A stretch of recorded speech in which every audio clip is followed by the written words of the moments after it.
Hello, everyone. My name is Frank, and I'm going to talk about what we do in the PULP group in ETH Zurich and University of Bologna. So this is the first thing. SpaceX Transporter 13 launch earlier this month brought one of our first PULP chips into space, into orbit. It brought a student experiment, a CubeSat. So one more chip if you didn't have it on there yet. And I want to just briefly talk about a couple of aspects. Unfortunately, not so much about only radiation aspects. I hope you will forgive me. There are challenges of space applications. We all know about it. I'll be brief on that. And then there is benefits of open hardware and RISC-V in particular, which I think would be beneficial for space applications. And then how is our team working on and what kind of developments are we making to address and solve these problems. So this is what I want to talk about. And space missions, this shouldn't be any secret to all of you. I stole it from a paper. The interesting thing is it's not only the onboard computer, there is different levels of microcontrollers, things that access and service sensors, as well as more and more machine learning and DSP cores. And so you have a large variation of solutions that you need to deploy in space missions as well. And so there are many known technical challenges. I'm not a huge expert on those, but we discuss is radiation, temperature variations, mechanical stresses, just the fact that you're operating in vacuum, that was a surprise for us. We wanted to send that chip to space of Michael, and then they said, yeah, but how about the degassing? We had no idea. And no repair possibilities. This all means that we need many experts to help solve us these problems. So it's not like these problems are addressed by a single group, single entity all the time.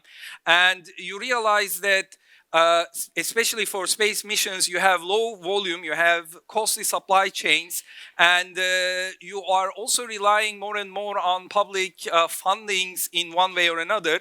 And this means that if you want to do things in space, you rely more and more, or you need to collaborate more between the people. So this is one of the things that I want to highlight today in this talk.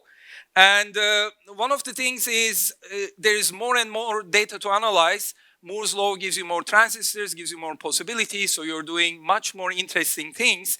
But you have limited data bandwidth, and as discussed extensively, there's a long latency. So if something happens on something in the orbit or in Mars, whatever, you cannot always communicate back to the ground control. You need autonomous systems that can reason with the data that have collected and have maybe act on the data possible. So there are new algorithmic possibilities that give you new opportunities for operations. So everybody's talking about that there cannot be a conference without an AI. And it's a reality. There is a lot of applications for it. And you want to have the necessary horsepower, so to say, to be able to take advantage of those and extend the capabilities of your system. So this is one of the challenges that we see. So how is open hardware and RISC-V going to help? So this is the question. It is the choice for Open ISA, RISC-V. So originally it was developed as at UC Berkeley, and it became an international standard since 2013. Coincidentally, the headquarters of RISC-V International is also in Zurich. And it starts with a simple base ISA, so you can keep things simple. There are different versions for 32, 64, even 128-bit. And there's an open development board, so you can just today, this morning, Andrea made the call. You can make a special interests group for space, and we could develop new standards, new extensions that would benefit this thing. And it's an open community. There is a voting process. It goes through a technical committee. So there is a lot of interesting things that can be done. Now, the good news is it allows everybody without limitations to design and extend the processors. And this is the one part. So it lets the hardware people go crazy. At the same time, there's an agreement, there's a contract between the software world and the hardware world. So even though you are, let's say, iterating on different hardware parts of it, you can rely on the software that was developed for the ecosystem and you can use it. Now, there's one important thing, and the RISC-V ISA, which is a document, is open. The implementations, on the other hand, they can be open, there are some, or they can be proprietary. You can make a business selling RISC-V processors, you can charge for it, and have a successful business. But it's important to realize that just because the ISA is open doesn't mean that magically everything it touches will also be open source or open things. Now, for us, one of the key aspects of RISC-V ISA is that there are reserved opcodes for standard extensions. So RISC-V has also reserved part of the instruction decoding space for custom extensions.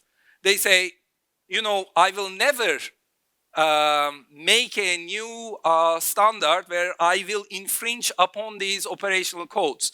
So that if you develop your own instructions, you can use these parts and you can do whatever you want. You will not be breaking compatibility with existing or future RISC-V systems. So you can develop what you want. Of course, you have to supply the support for those new instructions that you added. And the idea is that you will want to maybe prove that these extensions are good, and then over time, some of these extensions may become standardized, and that may free up that space again for you in the future. Of course, those extensions, the reserved parts that you're using, are not going to be compatible between different implementations. So everybody will be infringing on those on their own thing. But the extensibility is already a fundamental part of the RISC-V ISA. So this is really, really important.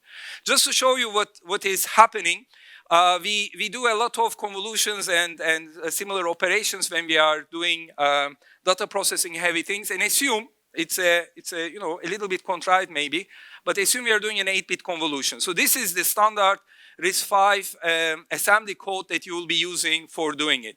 It's a 32-bit processor, but for some reason we are just working on 8-bit data. And then you realize that we could actually add some things. For example, there is this loop that jumps back and comes up. Then you can say we can set it up with a hardware loop so it can loop automatically. At the moment, that doesn't bring very much. And then you have loads and stores. You can say, hey, we can also add an increment so that I can go through an array in one step instead of first loading, then incrementing the thing and going forward.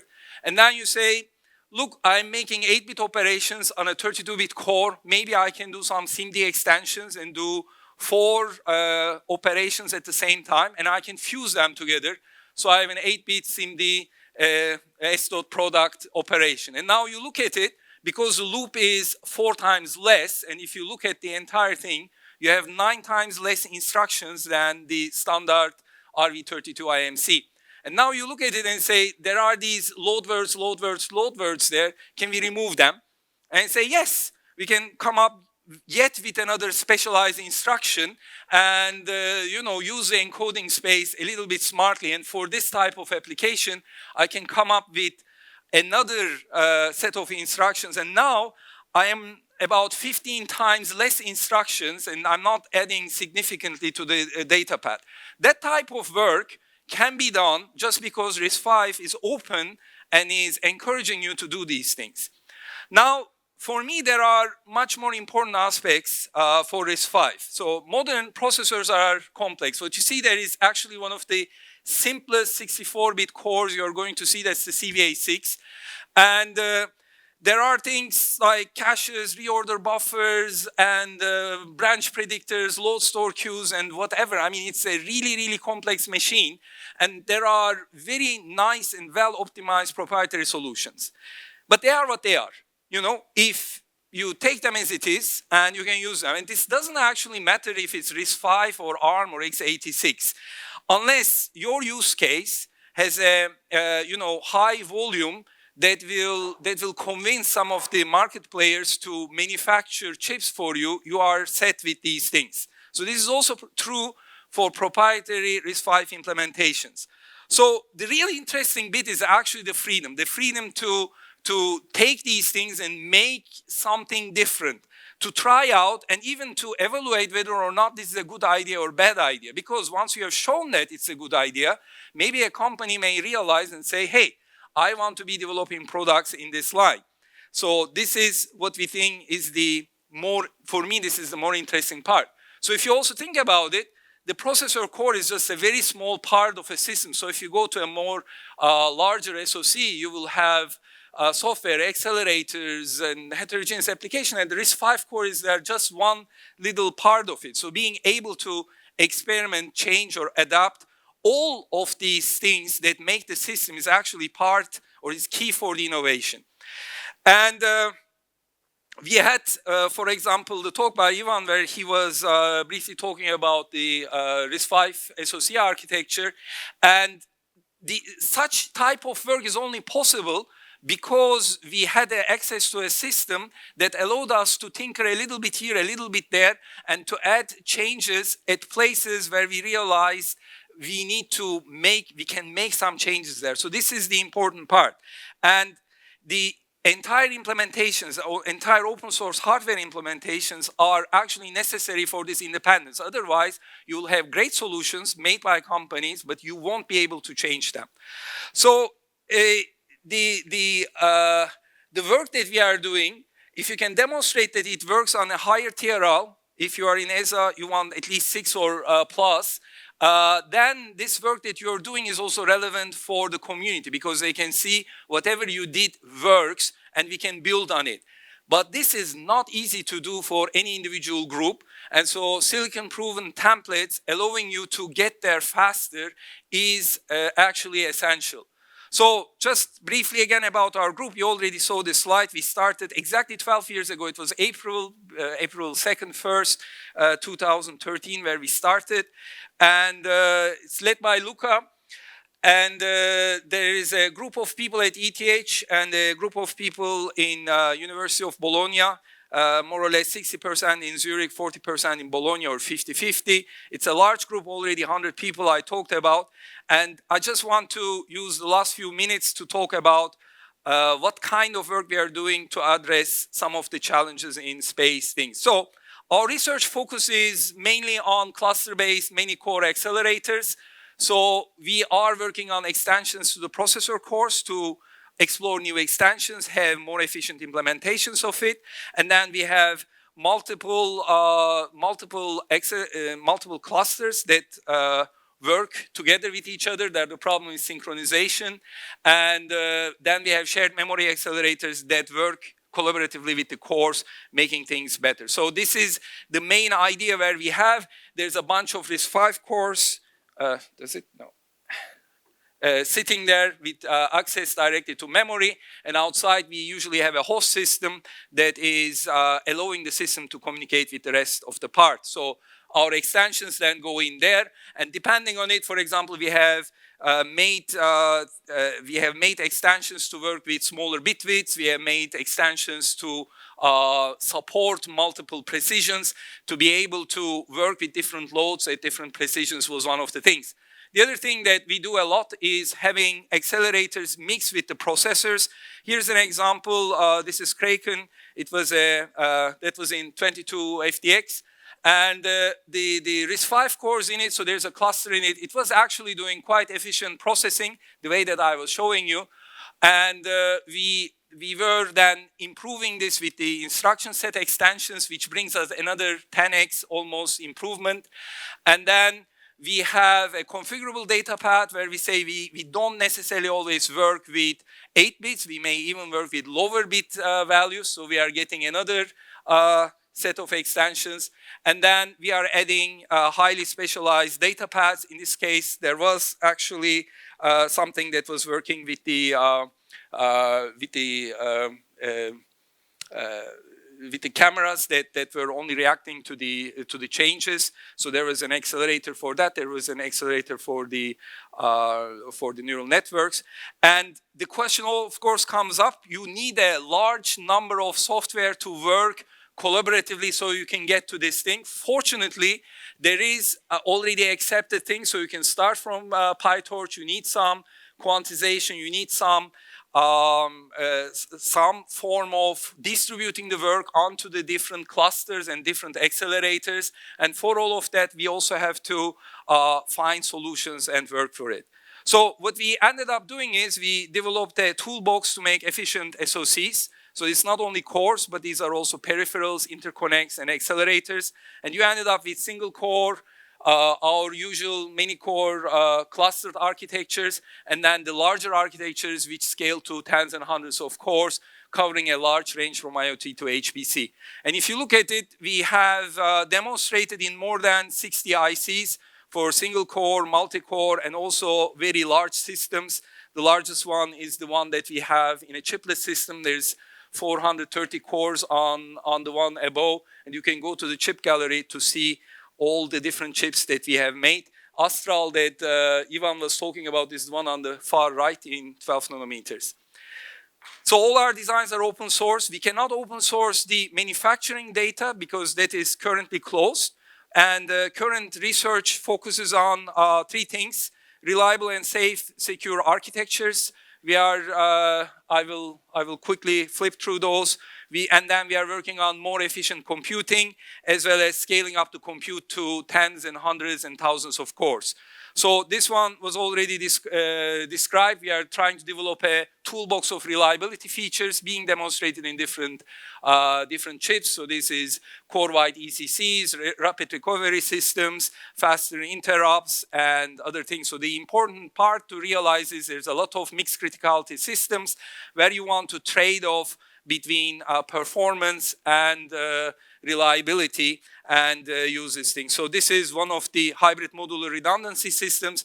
Notice that we are already building systems that had many cores present, and you can then say, hey, this is a system with 6 cores running in parallel, working in parallel. But if you say, I want a high reliability mode, then you can have a TMR configuration of it. Effectively, this cluster works as 2 cores. Or you can have a dual modular redundancy mode where you are running it in this other configuration. And what we are trying to experiment there is being able to trade them off very quickly, move from one to the other one, and use the same system. Now, scaling up to many, many cores, what do we do? Do we scale up? Meaning that do we make our systems bigger? Or do we scale out, make many, many things in parallel? So we work on various systems there. The challenges between them are similar. You need to have low latency memory access. You don't do a good job if you are not utilizing your cores enough. And you have to make sure that these designs are actually manufacturable on real silicon. So you have to also make sure that they are feasible to do, and then if we can do this, let's scale it up as much as possible. The most important thing, we cannot forget that we can dream up any hardware structure, but people also need to be able to program it. So this is what occupies us quite a lot. So just to show, this is an animation that shows how data actually moves in modern GPU systems from the memory, from a central point, and distributes around. So there is a data memory bottleneck. And we also realized that while we were making this chip, we had a nice crossbar there, and there was a fat tree connecting them. Won't go into the details, but we ended up wasting a lot of our silicon area and power just to make sure that the data connection was maintained, and about 40% of the area, of the core area, went for this interconnect. So we said, hey, we need to go for network on chips. Luca is no stranger to working on network on chips, so but this time, instead of using packets, we are using very, very wide links, realizing that in sub-nanometer technologies, we have actually a lot of wire resources, so why don't we route hundreds and maybe more than 1,000 wires next to each other? We can reduce this time the overhead and have much more cluster area within the same floor plan. So this is what we are doing in Flunoc.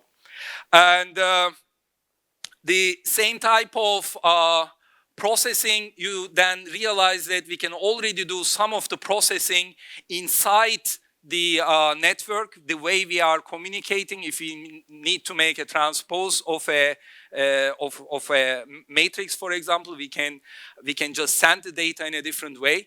And using these NOC tricks, we can see that we can also speed up things. While you're going that way, you can say, hey, we can also scale up. We can have a large pool of cores that all share their memories together. So this was the idea behind what we called mempool. This is how it looks. So there is a tile. The tile goes into a group. The group goes into a cluster. So they go up, and we have solutions for 256 or 1,000 cores. This is how it looks when you do the placement and routing this time. So these are physically manageable designs. And then between those clusters, you have different latencies of accessing their own private memory. So it takes a little bit of orchestration, but you are on loads that are that follow on data-centric loads. You can hide a number of latency cycles easily. The question then comes: do I always use cores, or can I sometimes use accelerators to make them faster? And the answer is yes. You realize it is possible. How many accelerators do I use? How many cores do I use? So this is one of the active areas that we are using. So there are some results that show different mixes of cores. So on the left, you see 256 cores, and then you see 16 cores and 4 accelerators. And depending on the application or the size of the problem, you can get significant benefits in doing this. So I'll try to wrap quickly up. So there are challenges of space applications. There are many, many interesting things, and it will only get solved if you are able to work together, find ways to be able to collaborate much more easily. And we believe that open hardware, especially RISC-V ISA, is one of those key elements that brings people together to be able to work together better. And having access to silicon-proven SoC templates and IP is critical. So we are working on reliable and high-performance open architectures. We hope we are in talks with various people in the room already, and we think some of those ideas are suitable, and we have things that are silicon-proven, open for use, and we are open for collaboration. So we are looking forward to see more PULP things in space missions. There's Charlie looking forward. If you're looking, there is also a new letter that Stefan Valentovitz, me and Luca have drafted. This is about petitioning or an open letter to the EU to say we want to have more open source PDKs available either as proxies or as real. So it's an open letter. If you find it in yourself, if you agree with it, we would appreciate if you could spend a few seconds and maybe sign it. That's all I want to say. Thanks a lot.